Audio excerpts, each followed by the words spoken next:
चुनाव को लागू करने का काम इसका नहीं होता है, तो इसलिए 3 गलत हो जाएगा।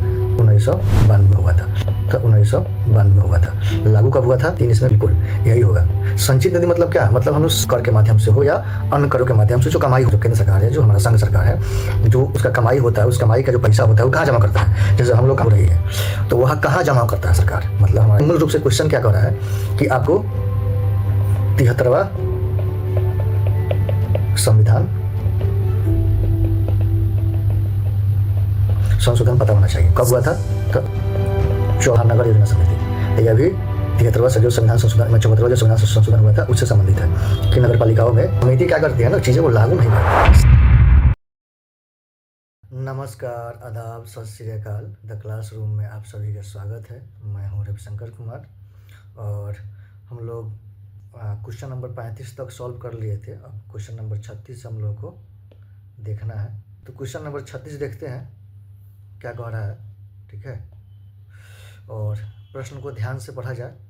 कह रहा है कि करों और सरकारी कामकाज के निर्वाह में हुई अन्य प्राप्तियों से संघीय सरकार को प्राप्त हुआ समूचा राजस्व जमा होता है, ठीक है। All revenues received by the union government, मतलब संघ सरकार द्वारा जो रेवेन्यू, जो राजस्व इकट्ठा हो रहा है, रिसीव हो रहा है, बाय वे ऑफ टैक्सेज, जो करों द्वारा हो, और and other receipts for the conduct of government business are credited to the, मतलब जो संघीय सरकार है उसके द्वारा जो कमाई हो रही है, कर के माध्यम से हो या अन्य करों के माध्यम से जो कमाई हो रही है, तो वह कहाँ जमा करता है सरकार? मतलब हमारा जो केंद्र सरकार है, जो हमारा संघ सरकार है, जो उसका कमाई होता है, उस कमाई का जो पैसा होता है वो कहाँ जमा करता है?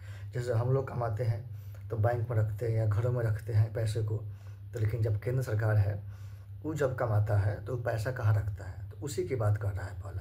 पहला नंबर कुछ कथन दे रहा है। एक कथन, भारत की आकस्मिकता निधि से, तो जो कंटिजेंसी फंड ऑफ इंडिया, तो यह नहीं होगा। आकस्मिकता निधि का मतलब क्या होता है? जैसे अकस्मात हुई चीज़ें, ठीक है। जैसे कि कोई सपोज दैट कोई नेचुरल हजार्ड्स आ गया, मतलब प्राकृतिक कोई आपदा आ गया, डिजास्टर आ गया, तो जैसे कि बाढ़ आ गया, भूकंप आ गया, ज्वालामुखी आ गया, तब इन सब चीज़ों से निपटने के लिए सरकार को तुरंत पैसे की ज़रूरत पड़ती है। तो इसीलिए वहाँ वहाँ वहाँ के लिए जो पैसे की ज़रूरत पड़ती है, वहाँ यही आकस्मिकता निधि से पैसे को निकाल करके खर्च किया सकता है। इसका आर्टिकल 267 में उल्लेख किया गया है। कितना में? आर्टिकल 267 में इसका उल्लेख किया गया है। अच्छा, बी, तो यह नहीं होगा। बी क्या कह रहा है? पब्लिक अकाउंट लोक लेखे में पब्लिक अकाउंट नहीं होगा। पब्लिक अकाउंट में क्या होता है ना कि यह एक तरह का बैंकर या ट्रस्टी समझ लीजिए। पब्लिक अकाउंट क्या है? बैंकर या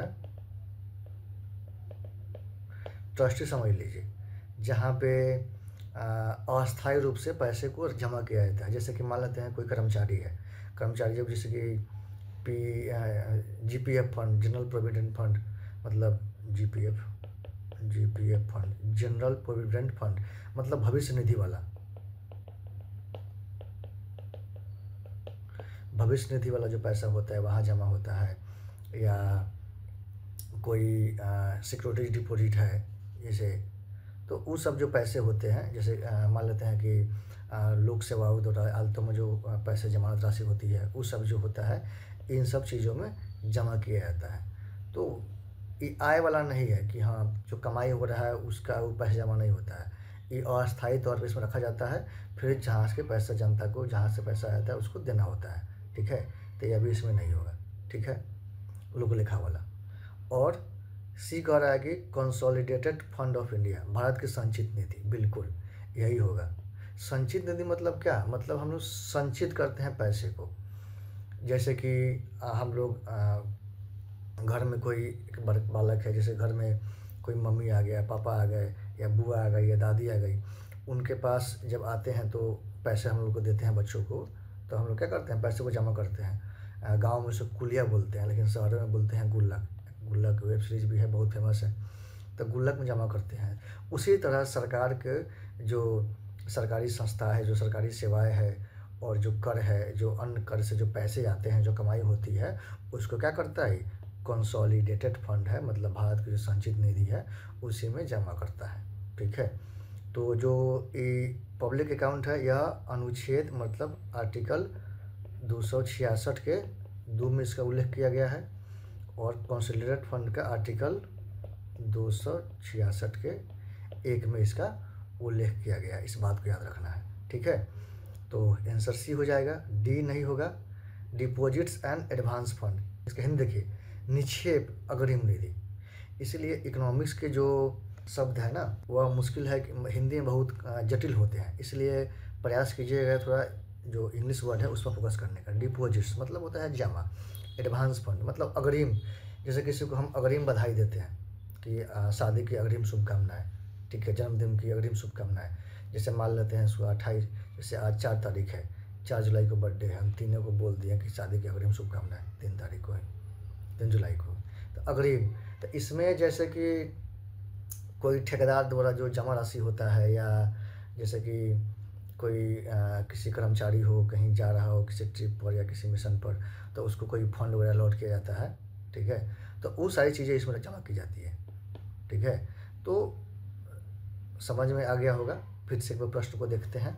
प्रश्न क्या कह रहा है? प्रश्न कह रहा है कि सरकार का जो कमाई होता है, कमाई होता है, जो आय होती है, उसको हम लोग कहाँ रखते हैं, सरकार उसको कहाँ रखता है? तो भारत के अस्मिता निधि में इसमें नहीं रखता है। ठीक है। जो प्राकृतिक आपदा होती है वहाँ से उसके लिए इसको बनाया गया है।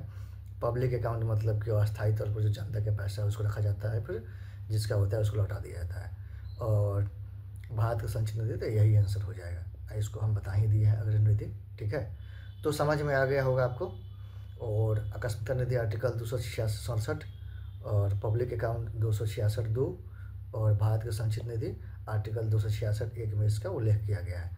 ये सब आपको याद रखनी है चीज़ें। ठीक है। क्वेश्चन नंबर 37 देखते हैं। कह रहा है कि भारतीय संविधान के अंतर्गत निम्नलिखित में से कौन सा मूल्य कर्तव्य नहीं है? मतलब फंडामेंटल ड्यूटी। यहाँ पे देखिए, फंडामेंटल ड्यूटी की बात बोल रही है, मतलब मूल्य कर्तव्य। तो आप देखते हैं, मूल्य कर्तव्य पता है आपको ना, 42वां संविधान संशोधन द्वारा। ये सब पढ़ाएंगे हम बाद में, लेकिन फिर भी बता देते हैं। 42वां संविधान संशोधन कब हुआ था? यहाँ लिखते हैं, नहीं तो यहाँ पे दिखाई नहीं देगा। 42वां संविधान संशोधन 1976 में हुआ था और 10 मूल कर्तव्य जोड़ा गया था। कितने? 10 मूल कर्तव्य जोड़ा गया था। फिर एक और संविधान संशोधन हुआ 86वां 2002 में, जो 11वां मूल कर्तव्य जोड़ा गया। ठीक है। तो टोटल अब कितने मूल कर्तव्य है? तो टोटल 11 मूल कर्तव्य है। ठीक है ना, उस पर बाद में बात किया जाएगा, बस इतना जान लीजिए कि मूल कर्तव्य क्या है। तो यह यूपीएससी का बहुत फेवरेट टॉपिक है, यहाँ से बार बार सवाल पूछे जाते हैं, तो ये तो आपको याद रहना चाहिए एकदम। 11 के जो 11 फंडामेंटल ड्यूटीज है उसको याद कर लीजिए। पहला है लोक चुनाव में मतदान का अधिकार। मतदान देना ये फंडामेंटल ड्यूटीज नहीं है, मूल्य कर्तव्य नहीं है, बल्कि वयस्क मताधिकार है। आर्टिकल 326 के तहत वयस्क मताधिकार है। ठीक है। आर्टिकल 326 के तहत वयस्क मताधिकार है। ठीक है। वयस्क मताधिकार मतलब कि वोट देने का अधिकार कितना वर्ष के मिल जाता है? 18 वर्ष। यानी आप 18 वर्ष के हो गए हैं तो आपको मत देने का अधिकार है। लेकिन वही है कि विवाह करने का अधिकार, ठीक है, वर्ष चुनने का अधिकार है, जो विवाह करने का अधिकार कितना दिया गया है? 21 वर्ष। बताइए, मैंने हम सरकार चुनने के लिए, एक नहीं है कि सरकार चुनने के लिए आप 18 वर्ष, मतलब 18 वर्ष में आपको ज्ञान की प्राप्ति हो जाती है, लेकिन आपको वही आपको अपनी स्त्री चुनना हो, अपनी कन्या चुनना हो, तो आप 18 वर्ष में नहीं चुन सकते। उसके लिए आपको 21 वर्ष चाहिए। बताइए, एक कन्या चुनना कितना मुश्किल वाला काम है, जबकि सरकार चुनने से आसान है। सरकार चुनना आसान है और कन्या चुनना मुश्किल है। बात समझ सकते हैं। तो यह नहीं होगा। आप पूछ रहे कौन नहीं है, तो यही सही हो जाएगा। तो मतलब हमारा गलत कथन ही हमारा सही कथन है। कह रहा है बी, वैज्ञानिक प्रवृत्ति का विकसित करना, बिल्कुल मूल कर्तव्य है ही। तो कह रहा है भारतीय संविधान के अंतर्गत निम्नलिखित में से कौन सा मूल कर्तव्य नहीं है, तो यही है, लोक चुनाव में मतदान करना मूल कर्तव्य नहीं है। तो ई है सार्वजनिक संपत्ति की सुरक्षा करना, संविधान के प्रति निष्ठावान रहना और उसके आदर्शों का सम्मान करना। तो हमारा समझ गए ना, ये सब हमारा मूल कर्तव्य है। ये सब हमारा कि वैज्ञानिक प्रवृत्ति का विकास करना, बिल्कुल, सार्वजनिक संपत्ति की सुरक्षा करना, जैसे इंडिया गेट हो गया, आगरा हो गया, कुतुब मीनार हो गया, रेलवे हो गया, ये सब क्या है, सार्वजनिक संपत्ति है और हमारा कर्तव्य है कि उसकी रक्षा करना है। संविधान के प्रति निष्ठावान रहना और उसके आदर्शों का सम्मान करना, बिल्कुल, जो संविधान है उसका हमारा सम्मान करना बहुत जरूरी है। तो इसे हमारा क्या है, सब मूल कर्तव्य है। तो हमारा मूल कर्तव्य नहीं पूछ रहा है, तो हमारा यही आंसर हो जाएगा, बी, ए हो जाएगा आंसर। ठीक है, आसान है। क्वेश्चन नंबर 38 देखते हैं। कह रहा है 38 में कि संविधान 73वां संशोधन, अच्छा, संविधान अधिनियम 73वां संशोधन 1992, जिसका लक्ष्य देश में पंचायती राज संस्थाओं को प्रोत्साहित करना है, निम्नलिखित में से किस या किन चीज़ों की व्यवस्था करता है। देखिए, मूल रूप से क्वेश्चन क्या कह रहा है कि आपको 73वां संविधान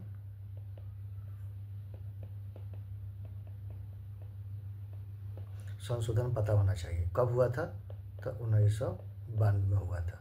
लागू कब हुआ था, 24 अप्रैल 1993 को लागू हुआ था। इसीलिए प्रत्येक वर्ष 24 अप्रैल को हम लोग पंचायती राज दिवस मनाते हैं। और यह किससे संबंधित है, तो यह पंचायती राज व्यवस्था से संबंधित है। ठीक है, और यहाँ पे बता भी दिया है, पंचायती राज जो संस्थान है, तो पंचायत मतलब में जो चुनाव होता है उसके लिए उससे संबंधित है। ठीक है, तो 1992 याद रखना चाहिए। 73वां संविधान संशोधन कब हुआ था, 1992 में हुआ था। और यह किससे संबंधित है, पंचायती राज संबंधित है, जो प्रश्न में बता भी दिया गया है। और इसमें मुख्य चीज़ें क्या याद रखनी है आपको, तो भाग 9 याद रखना है, प्लस अनुसूची कितना, अनुसूची 11 प्लस 29 विषय और आर्टिकल कितना 243 से 243 वो तक इसमें उल्लेख किया गया है। ठीक है, क्या है, 73वां संविधान संशोधन 1992 में हुआ था। लागू कब हुआ था, 24 अप्रैल 1993 को। किससे संबंधित है, पंचायती राज व्यवस्था से संबंधित है। पंचायती राज व्यवस्था कहने का मतलब कि जो हमारे गांव में चुनाव होता है मुखिया का, उन सब चुनावों के लिए भी चुनाव से संबंधित है। भाग 9 अनुसूची 11 में इसका वर्णन किया गया है।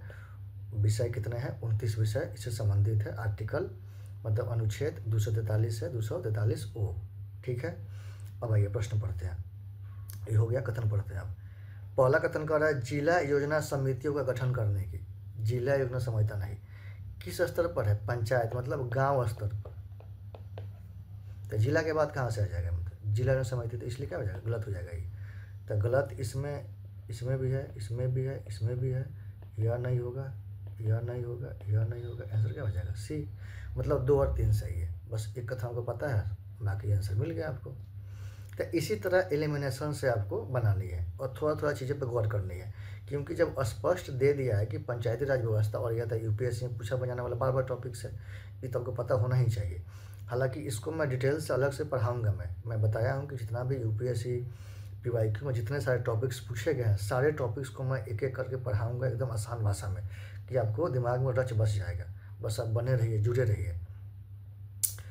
अब दूसरा कथन देखते हैं, राज्य निर्वाचन आयोगों द्वारा सभी पंचायतों का चुनाव करने के लिए। अच्छा, अब जो पंचायतों में चुनाव होगा उस चुनाव को करवाएगा कौन, तो राज्य निर्वाचन आयोग। कौन करवाएगा भैया, उसको करवाएगा राज्य निर्वाचन आयोग। ठीक है, इसको राज्य निर्वाचन आयोग करवाएगा। ठीक है, इसका अनुच्छेद कितना है, 243 के। ठीक है, राज्य निर्वाचन करवाएगा कितना में, 243 के में इसका वर्णन किया गया है। ठीक है, तो ये सही है। राज्य वित्त आयोग की स्थापना करने की, बिल्कुल, फाइनेंस कमीशन, वित्त आयोग। ठीक है, तो वित्त आयोग, क्योंकि प्रत्येक 5 वर्ष पर एक वित्त आयोग गठन किया गया। मान लेते हैं कि पंचायत में चुनाव हो गया, कोई मुखिया बन गया, कोई वार्ड सदस्य बन गया, तब भाई पंचायतों का जो चुनाव हो गया, अब गाँव का विकास कैसे होगा, तो उसके लिए पैसा जो सिफारिश कौन करेगा, तो वही है, 5 वर्ष में वित्त आयोग गठन किया जाता है। ठीक है, तो वही देखता है कि भाई इसको पैसा मिलना चाहिए, जो वित्तीय चीज़ें हैं उसको समीक्षा करता है, पैसे की बंटवारा का देख रेख करता है, ये सब चीज़ें राज्य वित्त आयोग देखता है। तो दूसरा भी सही है, तीसरा भी सही है। तो इसका अनुच्छेद कितना में है, तीसरा का 243 आई है। और जो पहला जो है ना, ये 73वां संविधान संशोधन में नहीं था, बल्कि 74वां संविधान संशोधन था। कब हुआ था, 1992 में ही हुआ था। ठीक है, तो ये पंचायत चुनाव से था, एक होती नगर पालिका चुनाव से था, नगर पालिका चुनाव से संबंधित था। ठीक है, तो समझ में आ गया होगा। फिर से एक बार देखते हैं 38 कि संविधान 73वां संशोधन अधिनियम 1992, मतलब 1973वां संविधान संशोधन 1992 में हुआ था, उसके क्या क्या प्रावधान थे उसी की बात करना है। तो जिला योजना समिति यह 74वां संविधान संशोधन से संबंधित है। ठीक है, और राज्य निर्वाचन आयोग द्वारा सभी पंचायतों का चुनाव करने की, तो यह सही है। राज्य वित्त आयोग की स्थापना करने की, बिल्कुल सही है। तो दूसरा तीसरा सही है, पहला गलत है, इसलिए हमारा आंसर सी हो जाएगा। ठीक है, 39 देखिए भैया, कह रहा है भारत में विकलांग व्यक्तियों की संख्या लाखों में है, वैधानिक स्तर पर उन्हें कौन कौन से लाभ उपलब्ध है। देखिए, अगर ये आपको पता भी नहीं ना, PWD, physical person with disabilities, person with disabilities, PWD, तो यह अगर आपको ना भी पता हो तो आराम से बन जाएगा, सिंपल सा कथन है। पहला कथन देखिए, सरकार द्वारा चलाए जा रहे स्कूलों में 18 वर्ष की आयु तक निःशुल्क शिक्षा, बिल्कुल, तो पहला क्या है, सही है। व्यवसाय स्थापित करने के लिए वरीयता से भूमि का आवंटन, सही है। सार्वजनिक भवनों में ढाल की उपलब्ध होना, मतलब रैंप बनवाना, जैसे अब कोई विकलांग व्यक्ति है तो वो सीढ़ी से चढ़ के जाएगा नहीं, तो उसका व्हील चेयर होगा तो रैंप रहेगा तो उससे चढ़ के जा सकता है वो, तो यह भी सही है। तो यह इस तरह का जो प्रश्न होते हैं ना, इसमें अधिकांश कथन सही होते हैं, इसलिए डी हो जाएगा, 1 2 3 सही है। और बेसिकली हमेशा पॉजिटिव कथन नहीं दिया जाता, सकारात्मक कथन नहीं दिया रहता है। ठीक है, तो 39 आसान है। 40 देखते हैं, क्वेश्चन नंबर 40 कह रहा है कि in India metropolitan planning committee, Bharat में महानगर योजना समिति, देखिए याद रखना किसकी बात कर रही है, समिति है। ठीक है, महानगर योजना समिति, तो इसमें देखिए आप पहले इसमें पढ़े थे जिला योजना समिति, ये क्या है, महानगर योजना समिति। तो यह भी 73वां जो संविधान संशोधन, 74वां जो संविधान संशोधन हुआ था उससे संबंधित है, कि नगर पालिकाओं में कि जो महानगर है वहाँ पे जो मेयर वगैरह चुनाव होता है, वहाँ जो चुनाव व्यवस्था होती है, उन सब चीज़ें देखने के लिए यह सब चीज़ें हैं। ठीक है, तो महानगर योजना समिति, क्वेश्चन नंबर 40 दिख रहा है, देखिए आप, तो भारत में महानगर योजना समिति की बात हो रही है। ठीक है, तो अब जानते हैं 74वां संविधान संशोधन। ठीक है, तो 243 ZE इससे संबंधित है, तो यह भी 1992 में हुआ था। ठीक है, आपको दिख रहा होगा। क्वेश्चन नंबर कथन फर्स्ट देखते हैं, कह रहा है कि भारतीय संविधान के प्रावधानों के अंतर्गत गठित समिति, बिल्कुल, भारतीय संविधान के प्रावधानों के अंतर्गत गठित हुई थी, सही है, सही कथन पूछ रहा है। उस महानगरीय क्षेत्र के लिए विकास योजना प्रारूप तैयार करती है, बिल्कुल, प्रारूप मतलब ड्राफ्ट बनाती है। तीसरा कह रहा है कि उस महानगरीय क्षेत्र में सरकार की प्रायोजित योजनाओं को लागू करने का पूर्ण दायित्व पूरा करती है, नहीं। देखिए, एक बात हमेशा याद रखिएगा, समिति जहाँ मिल जाए आपको, ठीक है, समिति जहाँ मिल जाए, जैसे यहाँ पे क्या है भाई, हाँ, कमेटी मतलब समिति। समिति क्या करती है ना, चीज़ों को लागू नहीं करती है। सामान्यतः देखिएगा कोई भी समिति होती है, स्वर्ण सिंह समिति हो गया, एग्जाम्पल के तौर बता दिए। तो जितनी सारी समितियाँ होती है वो अपना केवल अनुशंसा देती है। क्या देती है? अनुशंसा देती है, अपना सुझाव देती है, लागू नहीं करती है उसको। ठीक है, लागू करने का मतलब सरकार का काम होता है। ठीक है, तो ये कह रहा है कि परिणाम को लागू करने का काम इसका नहीं होता है। तो इसलिए 3 गलत हो जाएगा। 3 इसमें भी है, 3 इसमें भी है, इसलिए केवल ए सही होगा, 1 और 2। तब कथन का है भारतीय संविधान के प्रावधानों के अंतर्गत गठित समिति है। बिल्कुल, 74वां संविधान संशोधन हुआ था 1992 में, 243 जेड ई में इसका उल्लेख किया गया है। ठीक है, अच्छा, और जब 74वां संविधान संशोधन हुआ था तो इसका भाग 9A और 12वीं अनुसूची 9A प्लस 12वीं अनुसूची प्लस 18 विषय इसमें संबंधित है। किसने? 18 विषय। 73वां संविधान संशोधन में कितने विषय संबंधित थे? 29 विषय। किस अनुसूची? 11वां अनुसूची, और भाग 9 था। इसमें भाग 9A 12 अनुसूची और 18 विषय है इससे। ठीक है, तो कह रहा है कि उस महानगरीय क्षेत्र के विकास के लिए योजना प्रारूप तैयार करती है। बिल्कुल, जैसे सड़कें कैसी होनी चाहिए, नालियों की व्यवस्था कैसा होना चाहिए, पानी की सुविधाएं, स्वास्थ्य सुविधाएं, इन सब सारी चीज़ों की देखरेख मतलब सुझाव से संबंधित सुझाव कौन देती है आपको? महानगर योजना समिति देती है, लागू नहीं करती है, पूर्ण रूप से दायित्व नहीं निभाती है। इसलिए आपका अगर यह भी पता होगा तो आपका यह 3 यह नहीं होगा, यह नहीं होगा, बच गया आपका केवल 2 और 3, मतलब 1 2 2 1 और 2 ए में है तो ए आंसर हो जाएगा। तो आसान है। और तो यह तो यूपीएससी का फेवरेट टॉपिक सब है। पंचायती राज व्यवस्था, 73वां संविधान संशोधन, 74वां संविधान संशोधन, तो इसको तो आप याद कर ही जाइए, रट ही जाइए। हालांकि मैं इसको पढ़ाने वाला हूँ। ठीक है, पहले PYQ सॉल्व करवा लेते हैं और बीच बीच में एक एक टॉपिक्स करके मैं पढ़ाने वाला भी हूँ, तो वहाँ से आपको मिल जाएगा। तो हंसते रहिए, मुस्कुराते रहिए और देखते रहिए द क्लासरूम चैनल। अगर अच्छा लग रहा है तो लाइक कीजिए, सब्सक्राइब कीजिए और अपने दोस्तों का शेयर कीजिए। और मेरा टारगेट रहेगा कि 2027 से पहले तक मेरा PYQ और PYQ जो टॉपिक्स है उसको हमें सॉल्व करा दूँ। ठीक है, और ठीक है, तो मिलते हैं नेक्स्ट लेक्चर में।